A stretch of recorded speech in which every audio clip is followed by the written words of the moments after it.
Sounds like...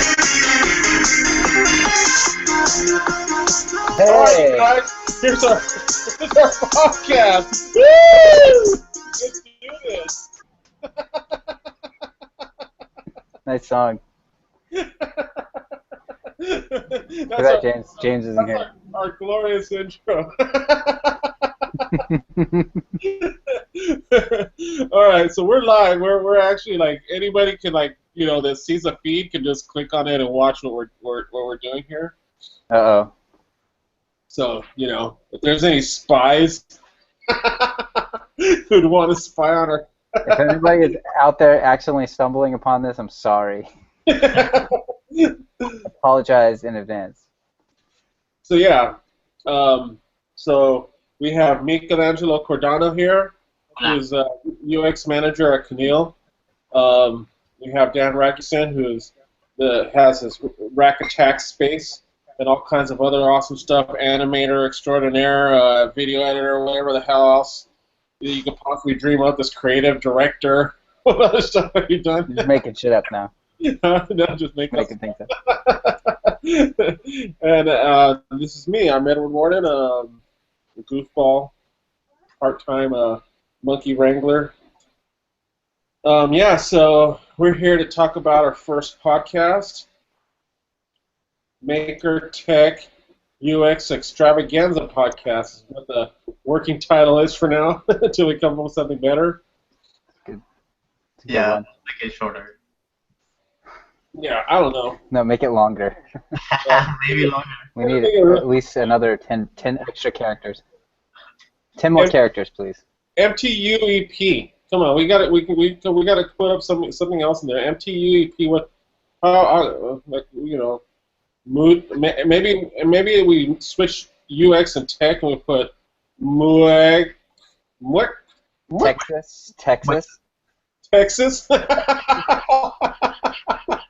Let's move to South by Southwest and call it Texas. Yeah. We'll just call our podcast Texas. We're from California. Okay. Right. So, some of the things I wanted to talk about today are the 3D printer that I got here. And this is made by Robo 3D. They're based out of San Diego. And I also wanted to talk a little bit about some things I've been finding that are pretty cool, like 3D printed houses, 3D printed medical equipment, my 3D printed ukulele. Oh, it's okay. It just slipped. A little too much bend gate there. And why don't you tell us what you want to talk about today? Me? Yeah.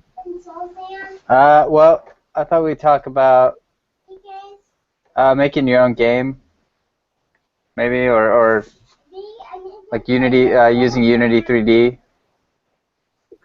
That's all. I'm very into the interactive gaming and programming right now, so like kind of going at it yourself and how to teach yourself how to wrangle that this big plate of making a video game. There's a lot you have to learn. Like, where do you start? What are the steps that you would take to get all the way? Stand by. That could possibly, within the show, be part of like the journey that every week maybe have like a little segment where you talk about learning to make a game and what new things you've done. That's really interesting endeavor you got going. Yeah, what the basics, the code that you have to learn from scratch and then go from there. Yeah, so I think that'd be a great idea. I'd like to chime in like that, just little bits at a time. With some lessons that I've learned along the way, where I'm at in my process. Cool. You. Sorry, my son's very into Minecraft right now. That's awesome. Maybe we could talk about Minecraft. Have an episode about Minecraft, because that's an indie game right there. It was an indie game. Yeah, indie game that's now on Microsoft, and it's part. What's really cool is they included it on those the Microsoft goggle thing. L. Sorry. He wants to know how to spell soul sand. Soul sand. Mika's like, what the heck is soul sand? I haven't played that. Mika, what do you got on your plate right there?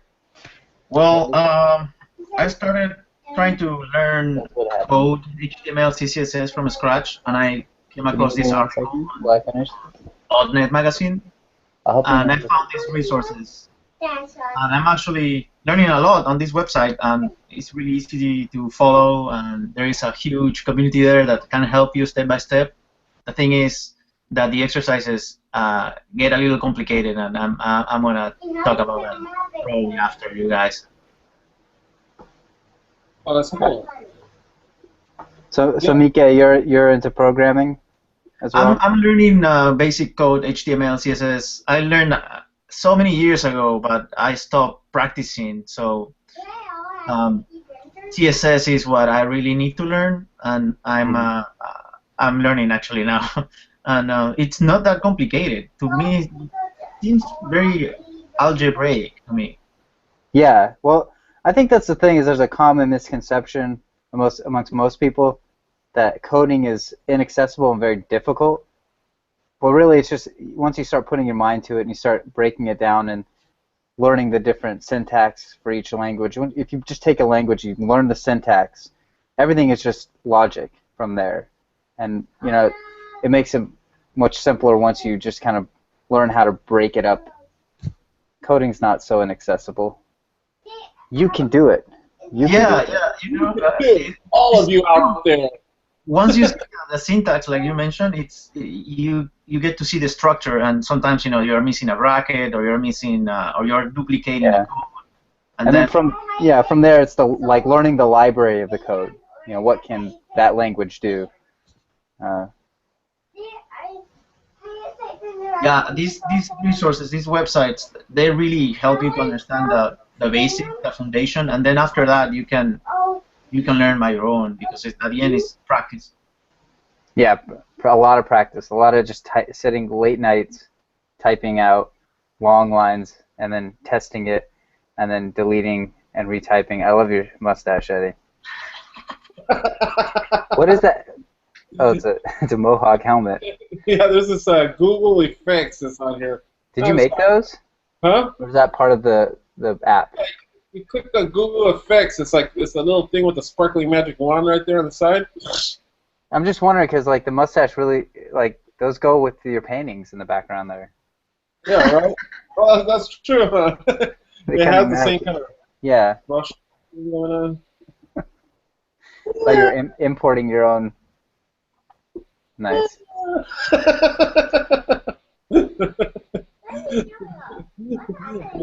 This goes well with my sideburns.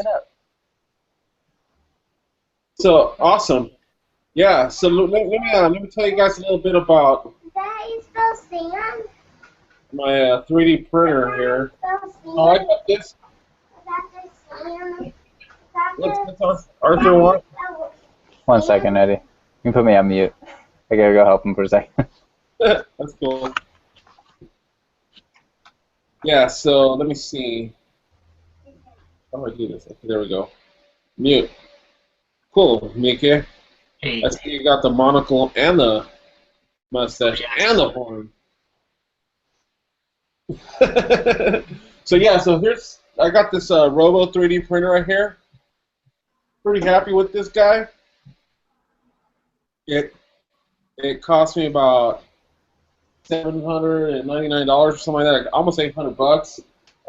Drove out to the guys that build these little factory warehouse thing they got going on out in San Diego, and they're really cool. They were prepared for CES when I went there, and they had some areas they couldn't show me around when they were giving me the little tour.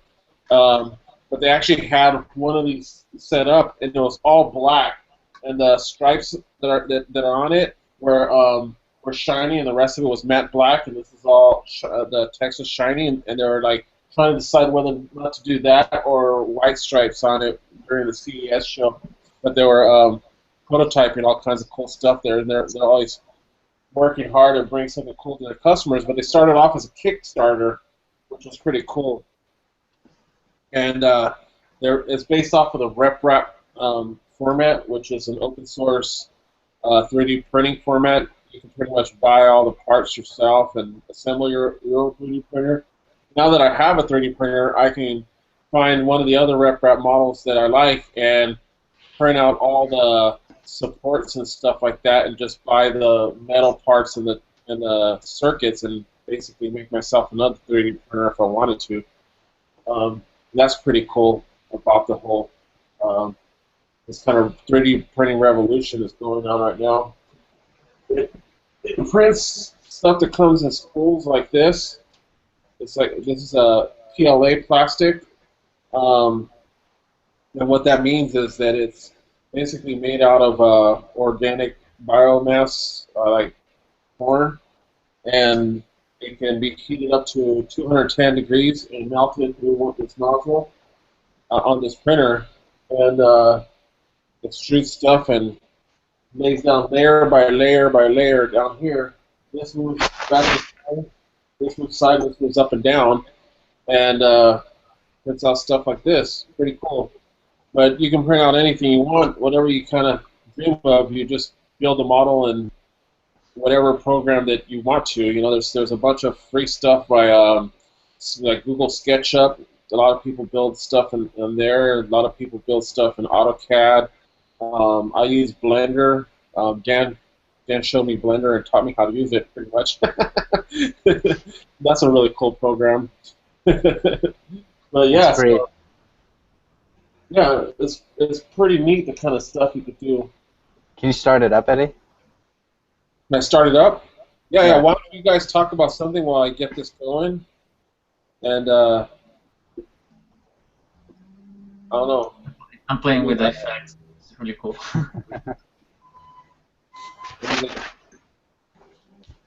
Actually, yeah. Let me see if let me do the share my screen thing. Mm-hmm.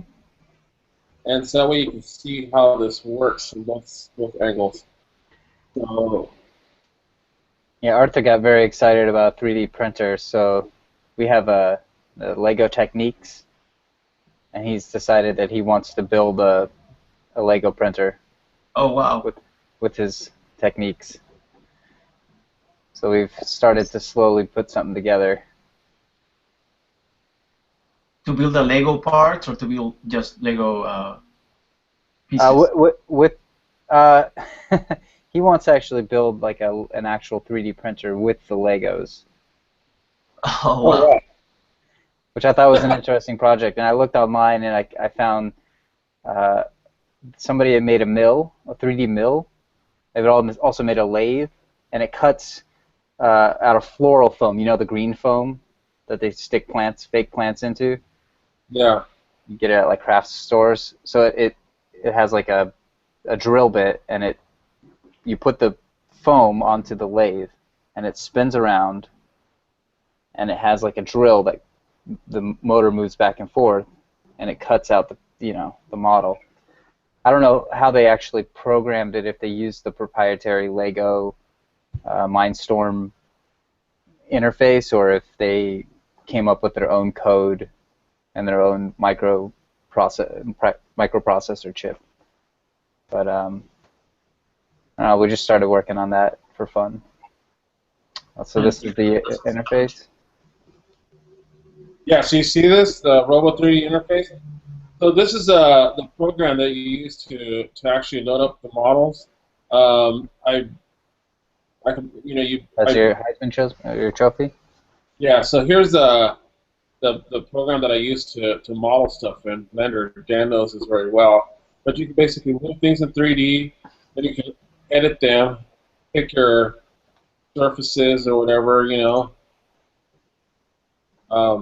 add, extrude, do all kinds of cool stuff, and build stuff. Then you export it as an STL file, and then once you have your STL file, which I have a whole bunch of them here on my messy desktop because that's how I am. Um, then you bring them in here, and so I'll go to my library and we'll check out something. So here's like the ukulele parts, the neck, the fretboard, all the stuff that I printed out for that. Let me do something quick that most things that this thing will print will take like over an hour to print. A washer? What was that? Washer. A washer? It's just a round piece of plastic. This was part of the ukulele. It was just something that they recommended you print. I think for when you put in the pegs, it helps them stay. But do the keychain. Huh? The keychain. The keychain. Oh yeah, where's the Space Invader? Where's that Space Invader? I have a Space Invader keychain. AD made it for me. That's pretty sweet. Yeah. I want a Space Invader keychain. Come on. let me import it. There we go. Now we're learning. Okay. Import. So Space Invader STL, open. There it is, Space Invader. Nice. And so what you do is you click on View, and you have this view of the thing that I had modeled in 3D. And then you can click on the layer view, and then you generate this file. And what this does, it uses my slice settings that I have set here to figure out basically the paths that this thing is going to print. So this is basically the layers. So let me see if I can rotate this so you can kind of see how this is working. This shows like each actual layer that it's printing. Yeah. Wow. So and it shows the buildup of it.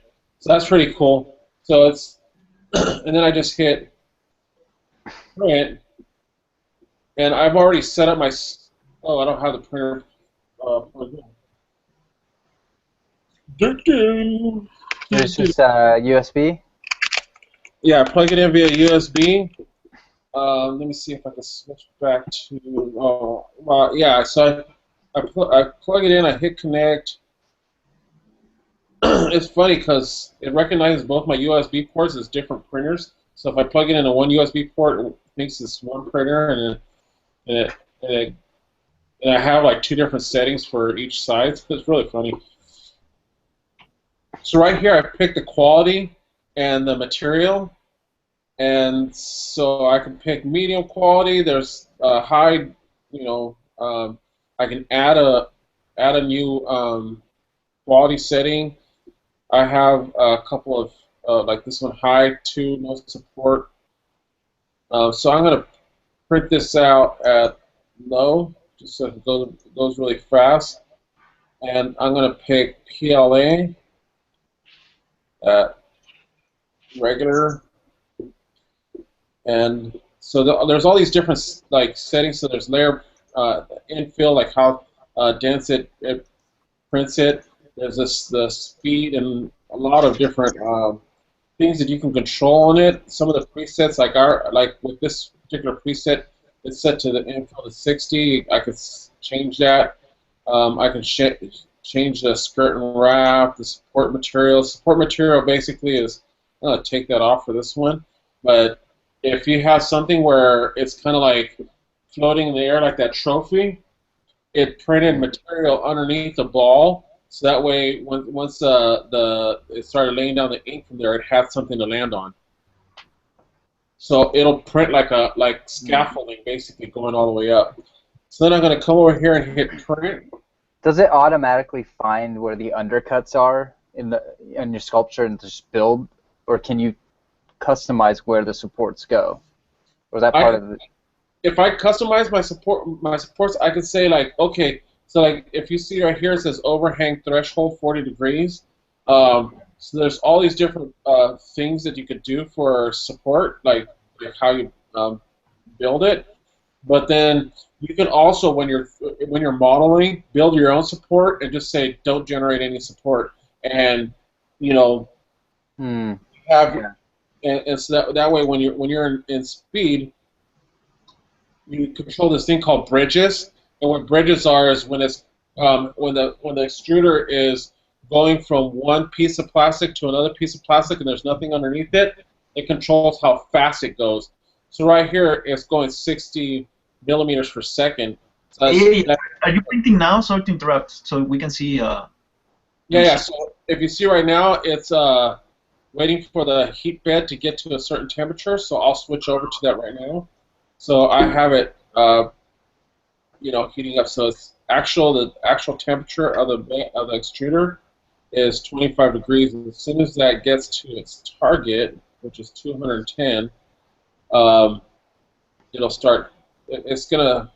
Right now, it's warming up the print bed. So let me switch back over to that. So you guys can. Does it have fans on there? Yeah. So there's a fan back here that blows air on the extruder. So that way, when the fan is blowing on here, that'll get really hot. So it makes it cool off faster. So that way, when the next layer goes on, the bottom layer isn't still melted, because you want the bottom layer to cool before it starts putting on another layer on top of it. Otherwise, it starts to do all kinds of worky stuff. I'm cleaning myself up. Oh, okay. Awesome. It took a very long time. All right. Do you need some help? No. Okay. But yeah, so it's starting up right now. It's going to do a calibration. I'll let you guys know when it's doing something interesting. I'm underwear, but then it couldn't swim. I'm gonna get some a snack. I'll be back. Yeah. Can we take like a 2-second break, Eddie?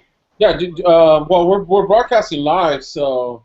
Who cares about these live? No, I'm just kidding. So yeah, go ahead and go get snacks. I'll play a song on my ukulele. Yeah, we're taking a 2-minute ukulele intermission. 2-minute ukulele intermission. Well then. Stand by.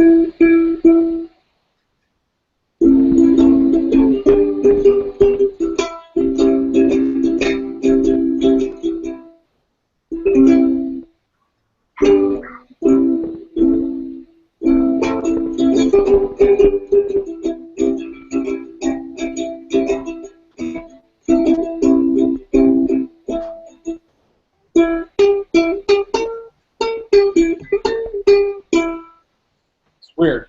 So for this song, oh, you're back? Nice. So we're still waiting for this thing to go.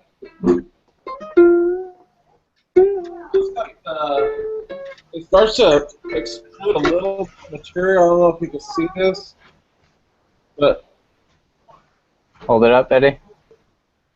There we go. It's like a gun. That little bit of material there, it just kind of starts to come out. That means that the nozzle is hot. So right now it's. Let me check back on the software. It's at 210. There it goes. It's printing. Yeah, it's moving.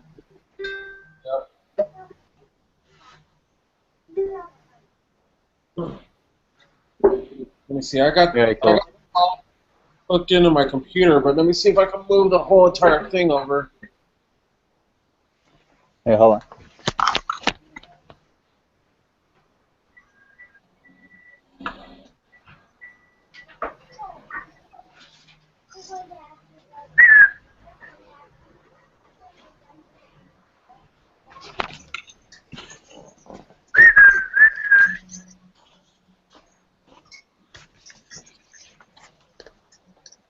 Nice.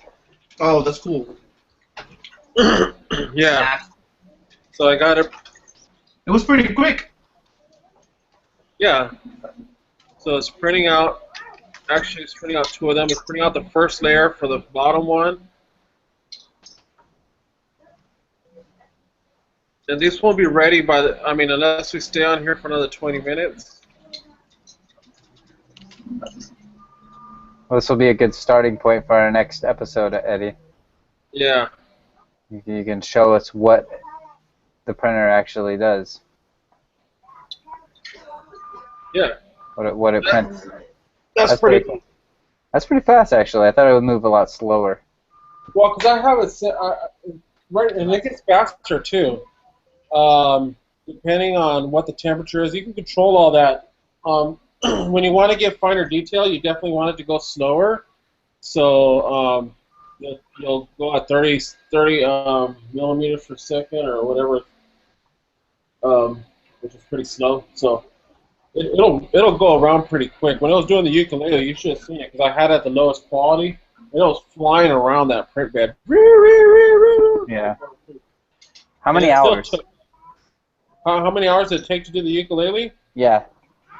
So, like some of these bigger parts, like this bridge and this neck and stuff like that, these took about 2 hours, hour and 45 minutes, depending on the piece.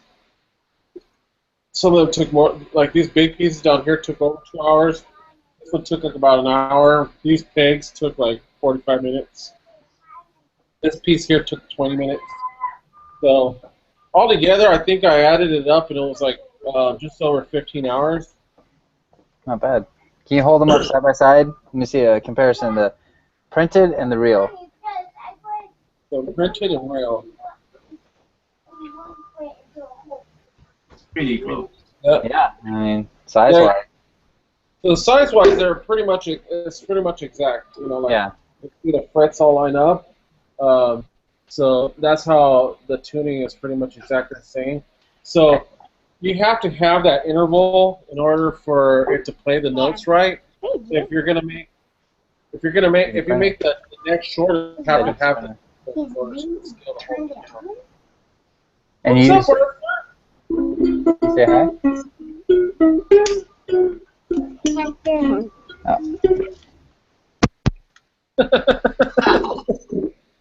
Little Arthur, he's a cool guy. So, Arthur, So what's up, Arthur? Arthur want to share his printer. We're trying to get our Lego 3D printer to work. Whoa, that's a pretty awesome one. So this will be our the beginning of our 3D printer.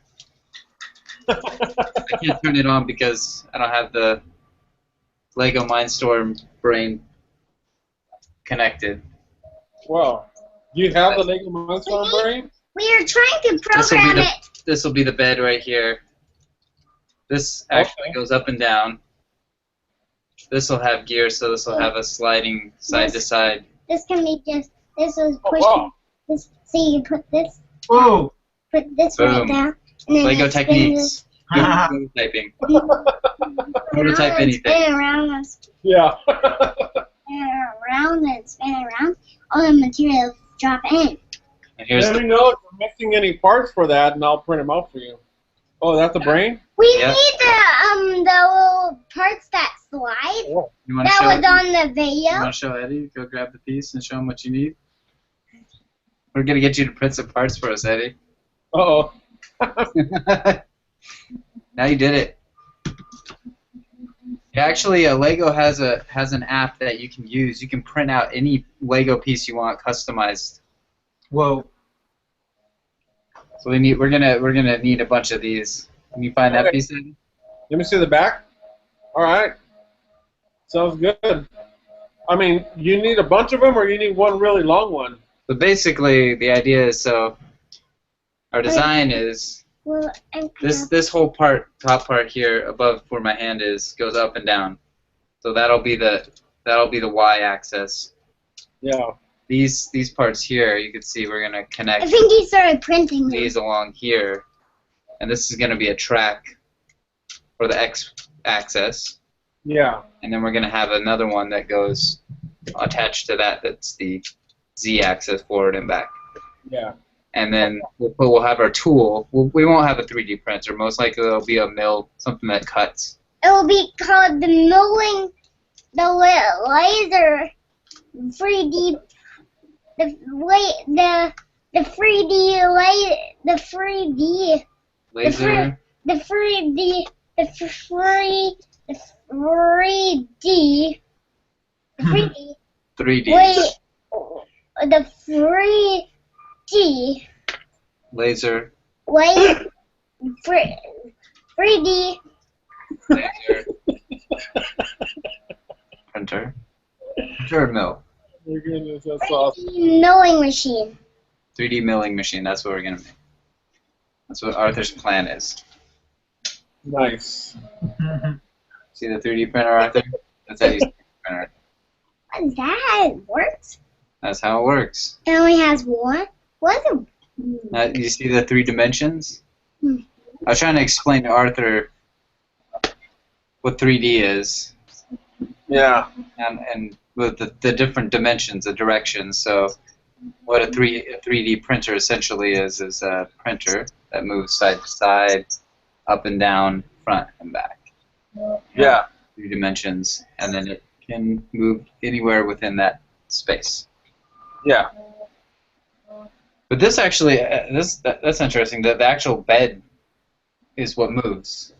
Well, the bed moves back and forth, and on the Z space, and then the Y, or is it X? I can never. I always mix it Y up. is up and down. I mean, it can be any of the. Yeah. So, anyways, say this is X. It's going back and forth. That's the bed itself. It has, and it's pretty much it go up and down. The up and down is controlled by these rods in the back. There's one on each side. There's a motor right there that controls a belt that drives this thing sideways on these two rods. And then these things, there's 2 motors underneath it, one on each side, that spin these rods that make this thing go up and down. That's how that works. How do you like this? How do you like the software it came with? It's pretty cool. There's a couple of other free software programs out there. There's one that I want to get called Simple 3D that has less settings, but it's supposed to build supports like no other program. So like, there's been a couple times that I printed stuff with supports, and the supports pretty much mount onto the object that I printed, and they're hard as heck to break off. But I guess that program handles it in a really intelligent way, that the supports pretty much just like pop off really simple. And that's really cool when you're printing something that's hollow. So you can print like this thing and then just have like a few things that you break off inside that are way easier to break off. So it's $150, and the software that it came with was free, and it's free for anybody who wants to download it and build their own printer. Hey, maybe I'll be downloading. I'll be building a printer soon. Yeah. So the one I have is Matter Slice, or it's called Matter Control. But there's one called Cura. There's another one called Slicer. But the E at the end is a 3, so it's like all 90s emo metal. Slicer, bro. Where do you get it? Huh? Where do you get it? Where do you get it? I get it from the internet. Oh, where did I get my printer? I got it down in San Diego, Arthur. Is that where the company's located? Huh? That's where the headquarters are located. They're pretty cool. They're really nice guys. Every time I post something I print, they like it on Instagram. So I'm like, oh, that's cool. They're still pretty indie, though, Yeah. I better get back in Minecraft. Okay. I better get back in Minecraft. Back to Minecraft. So cool. How are you guys doing? Are you good, Mike? I'm good. I'm eating now. I was so hungry. Okay. So I think this concludes the end of our show, podcast episode 1. or what should we call it? This is the Beta. No, pre-alpha. pre-alpha. Pre-alpha. Okay, awesome guys. Well, peace. Thank you. Later.